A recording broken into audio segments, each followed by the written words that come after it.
శ్రీ పురాణం సుబ్రహ్మణ్య శర్మ గారి జీవితం సాహిత్యం రెండవ భాగం 26/10/25.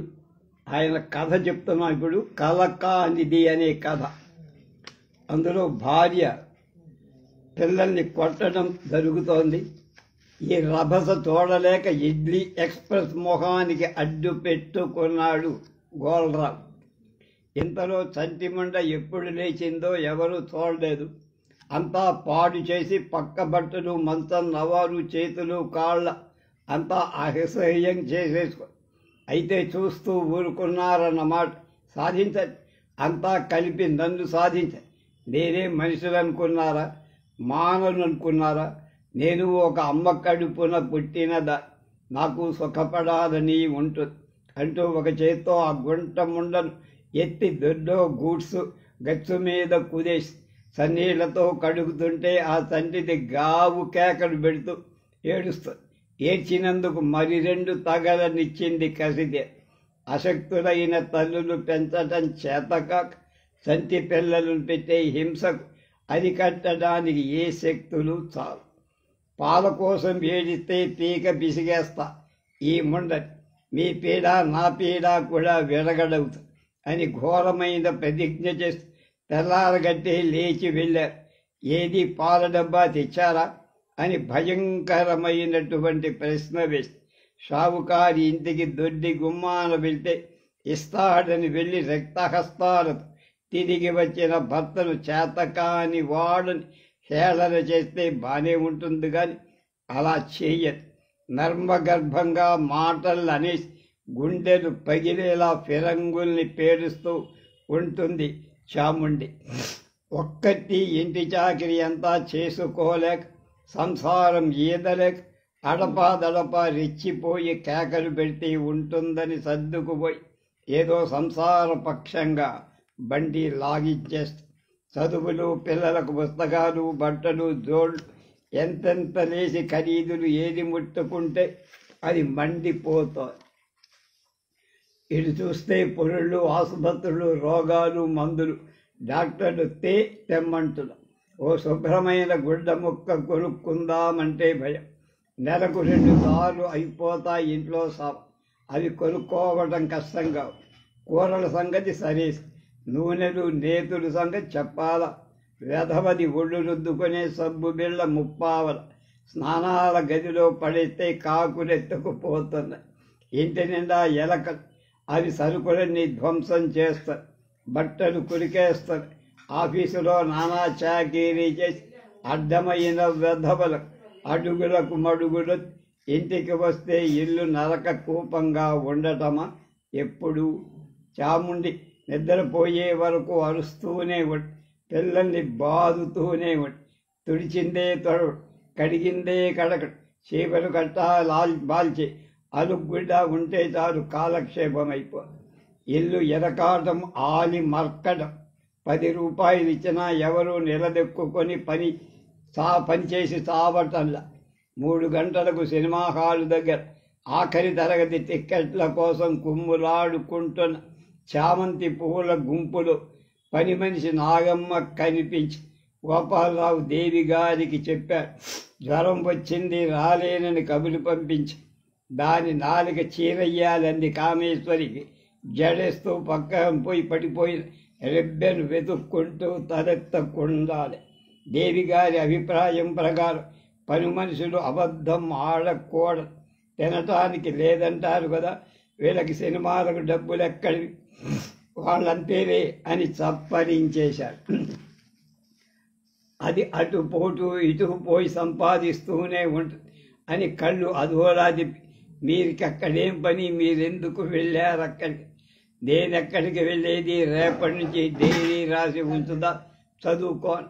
అందుకాదు, అది కొంపలు తీసే కోరివి అంటూ అదోలా చూసి నాగమ్మ కూడా మనసు తట్టుకోలేని ఆడది.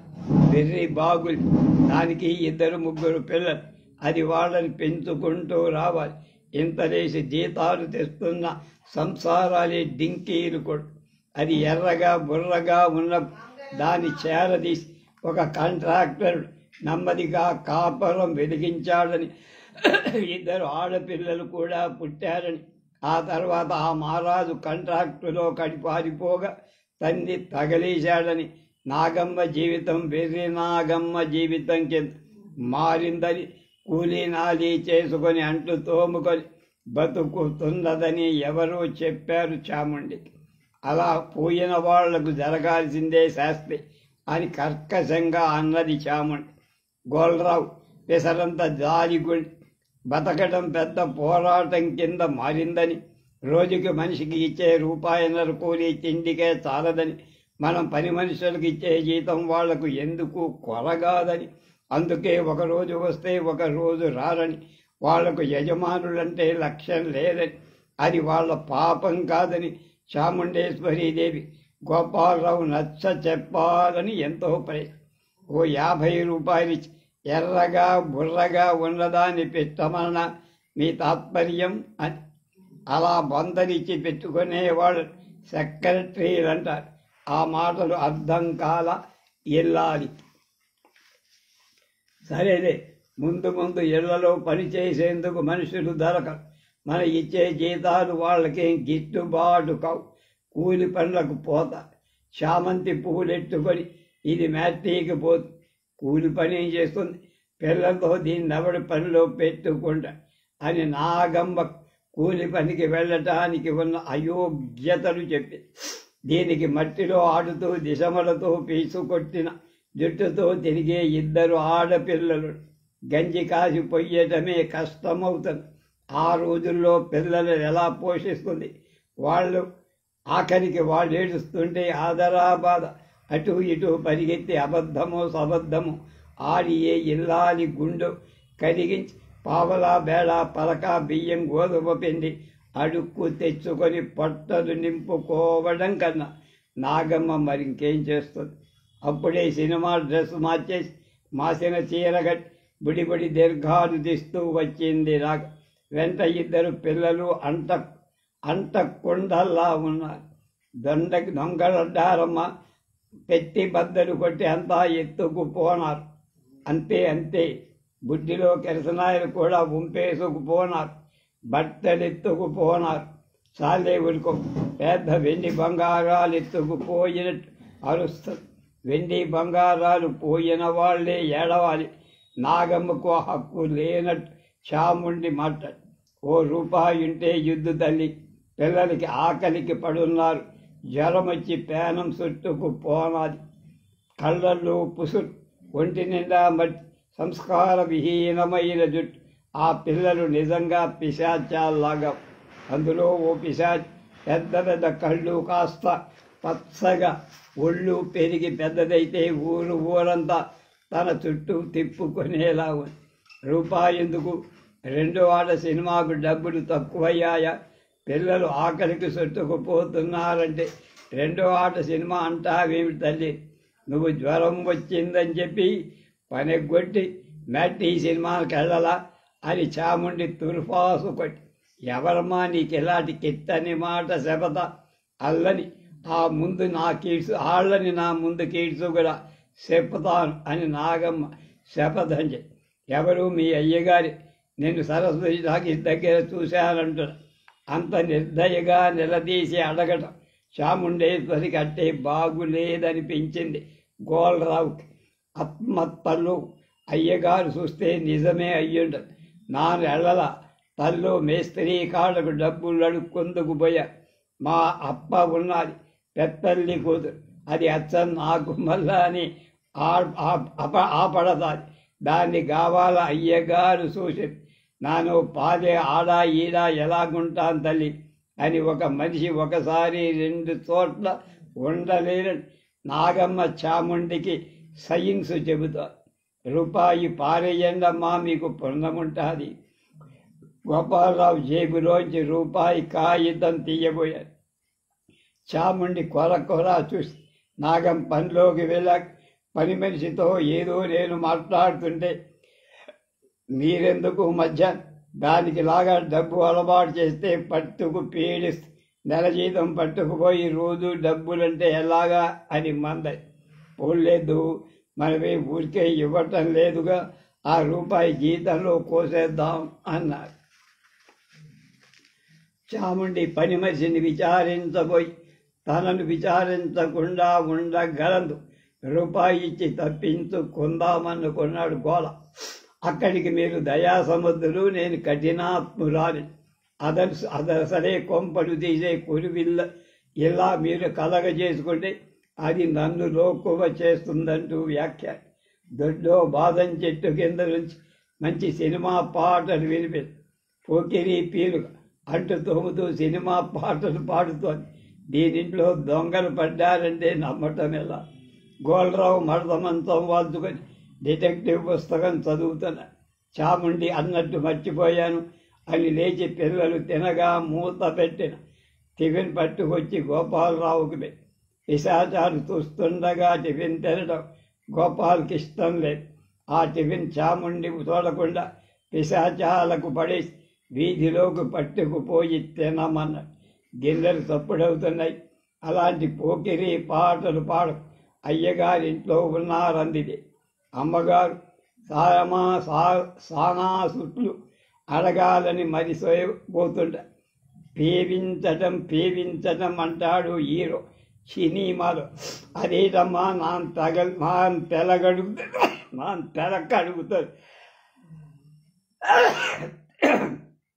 తెలకగా అడుగుంటే తెలకుండా తెలియకుండా. అదా ప్రేమ పెళ్లి చేసుకుంటా అనే ముందు హీరోయిన్తో ఆ ముక్క అంటాడు కథానాయకుడు. మొన్న మ్యాట్నీ కాడ సినిమా ఆడేంతసేపు తామే కళ్ళ ముందు ఆపడుతున్నాడు. దేవి కాస్త గాబరాపడి, నేను కళ్ళ ముందు అవపడ్డమేమిటే నీ అఘాయిత్యం కూడా అని ఉత్సాహాన్ని అణుచుకోలేకపోయి, అమ్మా పైకి అనకూడదు కానీ ఆ సినిమాలో హీరోయిని అచ్చం మీకు మళ్ళీ కోక కలద. అదే గుర్తుకొచ్చి సానాసేపు అనుకున్న, అమ్మా మీకు వీణ పోయించడం వచ్చా? అదేమిటే పిచ్చిమద్దు, నాకంటే వాళ్లే బాగా డ్రెస్ వేసుకుంటారు. వీణ రాదు కానీ నాకు చిన్నప్పుడు హార్మోనియం చెప్పింది. తమరు పెళ్లికి ఎలా ఉండేవారో చూడాల. ఆ అలమారు పక్కన ఫోటో ఉంది చూడు, చూసొచ్చేది. నాగమ్మ గిన్నెలు గుడ్డతో తొడుచు, అయ్యగోరు అచ్చం నాగేశ్వరరావు ఉన్నావు గారమ్మ. ఫోటో గోపాలరావు మాటలు వినపడు. నేనెలా ఉండేదాన్ని పెళ్లికి బొద్దుల బంతిలా చెంగున ఎగురుతూ తిరిగేది. అవునమ్మా, సలాకలాగా సన్నగా 6 పిల్లల తల్లిలాగా ఉన్న చాముండికి ముసి నవ్వు. అమ్మా అయ్యగారికి మీరంటే పేడ, సుత్తా ఉంటేనే కనిపిస్తాది మీ పెళ్లి కూడా, పేవించుకున్న పెళ్ళేమో అని సినిమాలాగా. నోరు మొయ్యవే, లేనిపోయిన కబుర్లు అని కసిరింది కానీ చాముండి దేవి లోపల చాలా సంతోషిస్తోంది. నాగమ్మ పసికట్టి చెప్పని పనులు చెప్పిన పనులు అన్నీ చేసేస్తోంది. అమ్మగారు అయ్యగారు అచ్చం సావిత్రి నాగేశ్వరరావు లావుగా ఉంటారని వెళ్ళి ఫోటో దగ్గర నిలబడి వ్యాఖ్యానం. అమ్మగారు ఎళ్ళొస్తానందమ్మగారు అంటూ రాగాలు కొడుస్తున్న దానిలా గోడ దగ్గర నిలబడి,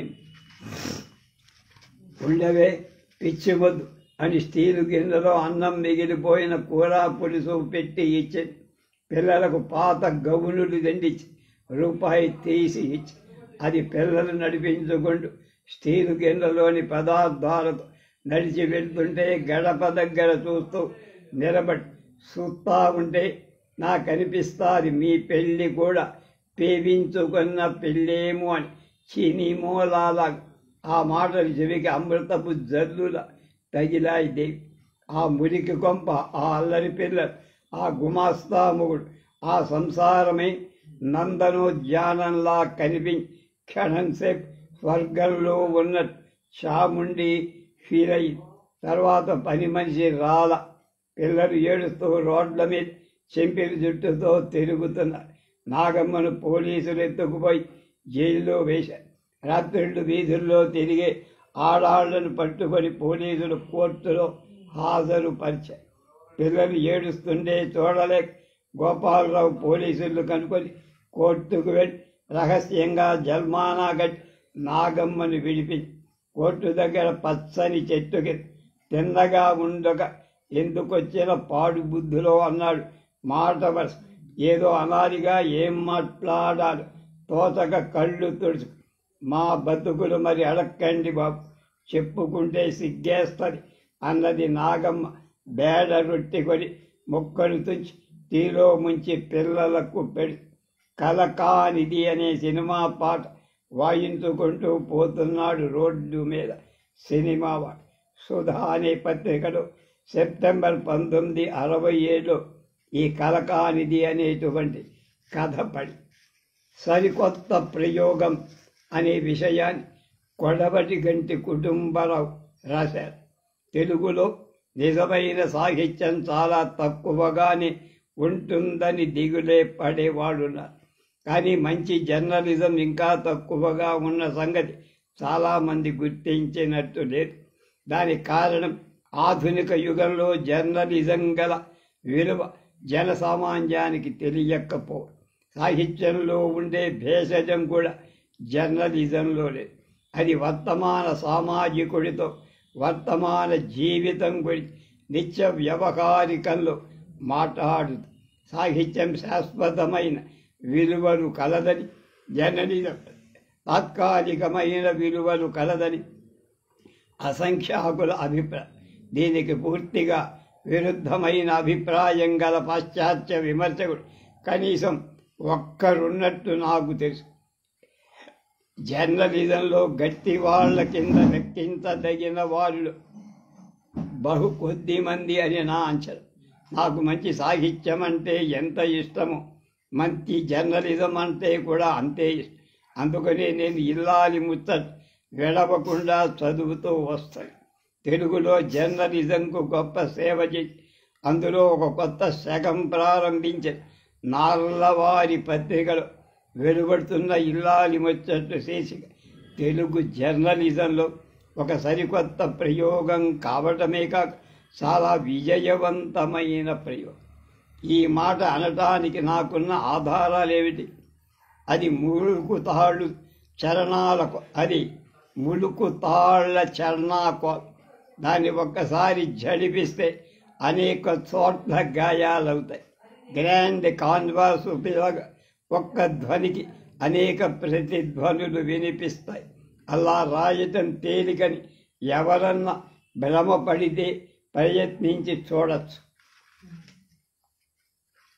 ఇంకొక సంగతి, ఇల్లాలి ముచ్చట్లు సోషల్ ఇన్హిబిషన్స్ అనే వాటికి గొడ్డలి పెట్టి మంచి జర్నలిజంకు ఉండదగిన ఉన్నత ఆశయాలు ఇది కూడా ఒకటి. సంప్రదాయ సిద్ధంగా కొన్ని మానసిక జాడ్యాలు గుణాలుగా ప్రచారమవు. వాటి మాడు పెంకు ఎవరో ఒకడు ఎప్పుడో ఒకడు పగల కొట్టాలి. దానికి జర్నలిజం కన్నా తగినవాడెవడు? ఉదాత్తత పేరుతో వెధవ మాటలు, వెధవ భాషారాశి, గొప్ప నటన పేరుతో వెధవ పోజులు పెట్టి లోకోద్ధరణ పేరుతో జనాన్ని వంచేవాడు. సమాజం నిండా కుప్ప తప్పలుగా కుక్క గొడుగులల్లే పుట్టుకొస్తుంటే మంచి జర్నలిస్టు చూస్తే ఊరుకుంటాడా? మరొక సంగతి, మరవరాని సాహిత్య పాత్రలు సాహిత్యంలోనే పుట్టుకొస్తాయన్న అభిప్రాయం చాలామంది. సత్య స్వర్గాన ఉన్న మహంకాళి శ్రీరామమూర్తి శేషయ్య ప్రభులను చిరస్మరణీయంగా సృష్టించి జర్నలిజంలో కూడా 4 కాలాల పాటు నిలిచే పాత్రలు పుడతాయని చూపించాడు. ఇవాళ పురాణం సీత ఒక విచిత్రమైన పాత్ర. రేపో ఎల్లుండో సీత ప్రభావం సినిమా హీరోయిన్ల పైన కూడా పడబోతుంది. వాళ్ళు కూడా all right, I don't care అనటం మొదలు పెడితే నా మటుకు నేనేం ఆశ్చర్యపడు. పురాణం సుబ్రహ్మణ్య శర్మ, ఆయన భార్య సీతా మహాలక్ష్మి.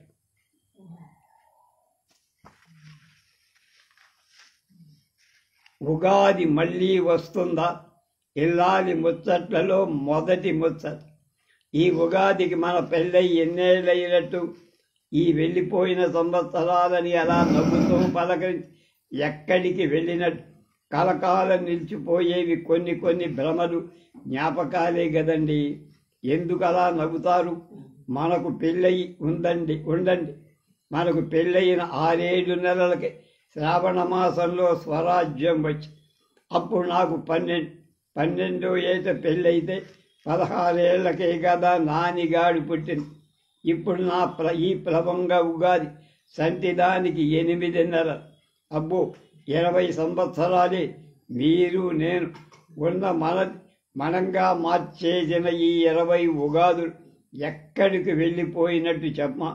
నిన్నగాక మొన్న పలకీలో తల్లవంచుకొని కూర్చున్నట్టు, గడప దగ్గర పేరు చెప్పినట్టు, పేరంటాళ్ళు మనకేసి చూసినట్టు, మీరు నాకేసి చూసి నవ్వి నా చితికెన్న వేరు నొక్కినట్టు, అలా ఎన్నెన్నో ఈ జ్ఞాపకాల మధ్య మీ నవ్వు మొహం గుర్తుకొస్తే కొత్త పెళ్లి కూతురిలా సిగ్గుపడకపోయినా మనసు ఏమిటో ఊరికే పరవశించిపోతోంది. నా మొహం నేనేమి చదువుకున్నానని, ఫస్ట్ ఫారం ఫెయిల్ అయ్యానని నన్ను వెక్కిరిస్తుంటారుగా. మీరు చదువుకొని వచ్చి నన్ను పుస్తకాలు చదవమని, పాటలు అవి పాడమని చంపుకు తినేవాడు గుర్తుందా? అప్పుడు నాకు చదువు మీదకు మనసెలా వెళుతుంది? మీ మొహం చూసి పూస్తూ మురిసిపోయేదా. అప్పుడు ఉగాదికి మొదటిసారి మీరు వచ్చారు గుర్తుందా? తలుపు తీసింది నేనే. ఎవరో అనుకొని మొహం మీద టార్చి వేశా. అప్పుడు మీరని తెలియగానే గుండె జల్లుమని. ఎవరే అంటే నాని నోటిలోంచి మాట వస్తేనా? అవాళ తలంటి పోసుకొందుకు రమ్మని నేనే పిలిచా. అమ్మ నన్ను పులుసు పోయమని చెప్పింది. నాకు సిగ్గేసింది బాబు. మీరు కళ్ళు మూసుకున్నప్పుడు పనిపిల్ల చేతిలో పులుసు గిన్నె పెట్టి పారిపోయారు. మీరు పనిపిల్ల కాళ్ళు కేరటగా అది గిన్నె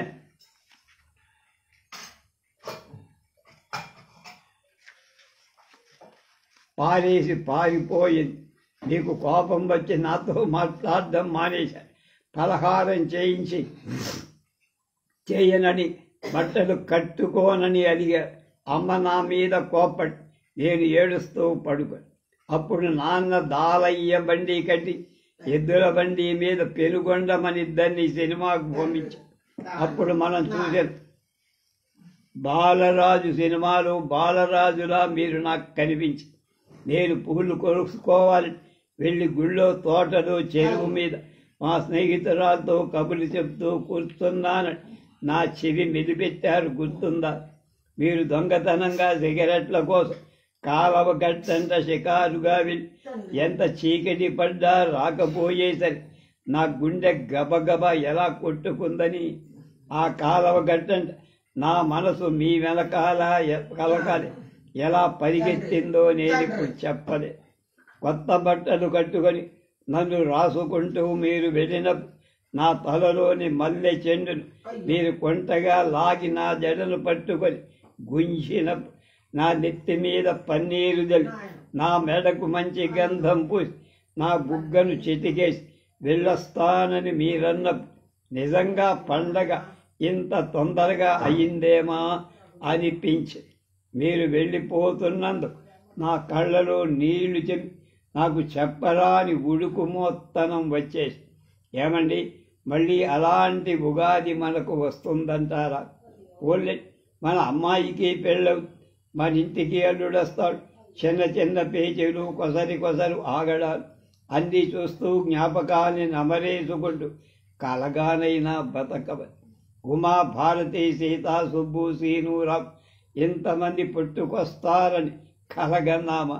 ఈ మొహాలన్నీ నవ్వుతూ కళకళ తిరుగుతూ ఉంటే జీవితం చేదుగా, ఉప్పుప్పగా, పుల్లగా, తీయగా ఎన్నెన్నో మధుర స్మృతులను రేపు. ఏమండి ఆ 20 ఏళ్ల క్రితం వచ్చిన ఉగాది మళ్ళీ ఎలా వస్తుంది? ముచ్చట వేరు, ముచ్చట్లు వేరు. రాచకొండ విశ్వనాథ రావి శాస్త్రి దేశంలో పురాణ సీత గురించి ప్రత్యేకంగా చెప్పనక్కర్లేనట్టే ఆంధ్రదేశంలో ప్రస్తుతం పురాణం సీత గురించి కూడా నేను చదువుకున్న వాళ్ళకి ఎవరికీ చెప్పక్కర్. ఆనాటి సీతాదేవికి లాగా ఈనాటి సీతలకు కూడా ముచ్చట్లు తక్కువ, బాధలు ఎక్కువ. ఆ బాధని, ఆవేదన ముచ్చటగా వ్యక్తం చేశారు పురాణం సీతగా. మన దేశంలో 99 మంది ఇల్లాళ్ళకి జీవితం ముచ్చటనే ప్రసక్తే లేకుండా పువ్వుల తోటలు నిప్పుల మంటలా ఉంటుంది కదా. అటువంటప్పుడు ఇల్లాలి ముచ్చట్టు అనడం అర్థం ఉందా అనిపించింది నాకు. చదివాక మాత్రం ముచ్చట వేరు, ముచ్చట్లు వేరు అని తెలుసుకున్నాను నేను.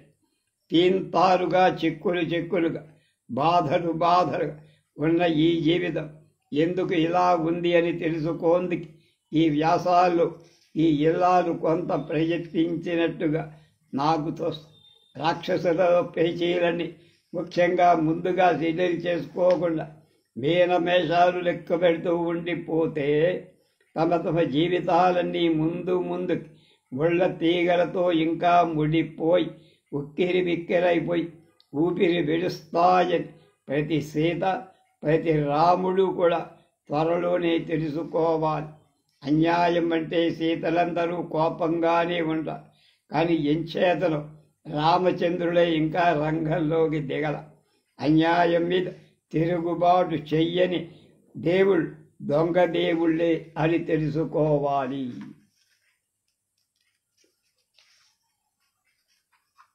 చివరిది కంచికి వెళ్ళని కథలు. పురాణం సుబ్రహ్మణ్య. నేను ఎక్కువగా కథలు రాసే టైంలో కథలు ఎలా రాయాలో, ఎందుకు రాయాలో నాకు తెలియదు.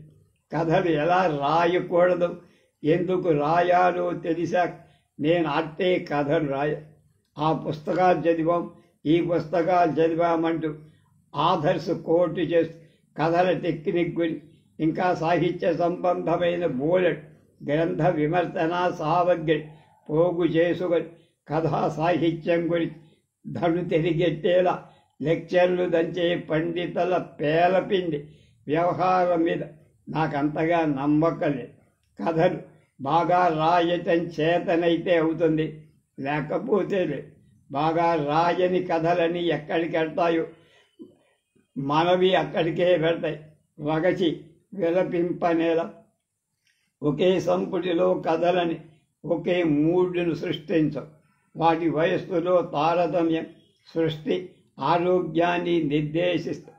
జీవితం గురించి, సమాజం గురించి, కళలకి, జీవితానికి, సమాజానికి ఉండే సంబంధం గురించి చారిత్రక అవగాహన ఏర్పడక ముందు రాసిన మరమరాలు బఠానీల్లా ఉంటే, ఈ కొంచెం తెలిసాక రాసినవి కణకణమండే త్రేతాగ్నిలా ఉంటే ఉండొచ్చు. లోకపు తెర మీద బొమ్మలాట ఎప్పటి నుంచో జరుగుతూ ఉంటుంది. మూలాధారమైన తెర మాత్రం గొప్ప, అది లోకం, ఇది జీవితం, అదే అన్నిటికీ ఆధారం. ఈ స్పృహ జారిపోనంతసేపు మంచి రచనలు వస్తాయి. మన అదృష్టం కొద్దీ మంచి కథలు గుర్తుపట్టగలిగినవాడు కొద్ది మంది ఇంకా ఉన్నారు. విచక్షణ గల పాఠకులకు కొదవ ఏం లేదు. ఈ కథ ఎవరు చదువుతారని నిరాశ పడిపోక్కలు. ప్రతి చెట్టుకి, తీవకి పువ్వులు పూసి కాయలు కాసే కాలం ఉన్నది. ప్రతి రచయితకి కథలు రాసే కాలం ఒకటి ఉంటుంది. ఆ కాలంలో ఆ రచయిత వెళ్ళి పంట పండిస్తారు.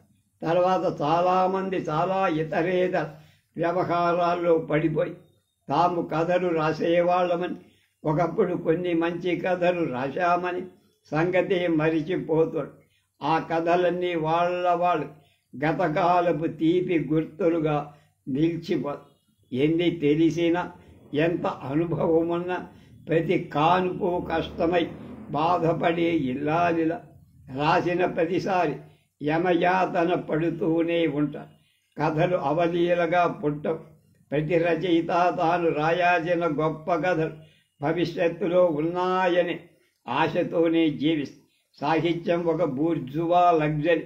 కథల వల్ల ఏం ప్రయోగం అని చప్పరించే మేధావులు జవాబు చెప్పడం కొరకైనా తెలిసిన వాడు కథలు రాయాలి. నాకందుకే రాయాలనిపిస్తోంది. కథలు రాయడంలో వేదన ఎంత ఉందో ఆనందం అంతే. పసిపాప చిరునవ్వుల మబ్బుల్ని చీల్చుకు వచ్చిన సూర్య కిరణల నవ యువతీ మనోజ్ఞ దరహాసంల ఫ్యాక్టరీలో కొలివిలోని నిప్పు కళల నైట్ డ్యూటీ చేసిన కార్మికుని కంటిలో ఎర్ర జీరల శ్రామికుని గుప్పిటలోని నిశ్చయంగా ఉండడం రచయితకు ఆనందంగా ఉంటుంది. జాతి మనస్సులో చైతన్యాన్ని జాగృతం చెయ్యగలిగిన కళలు ప్రజలలోకి పాదరసంగా ప్రవహించే శక్తి సాహిత్య రంగంలోనే కథానికకు దీనికి గల ఆదరణ అనన్యం.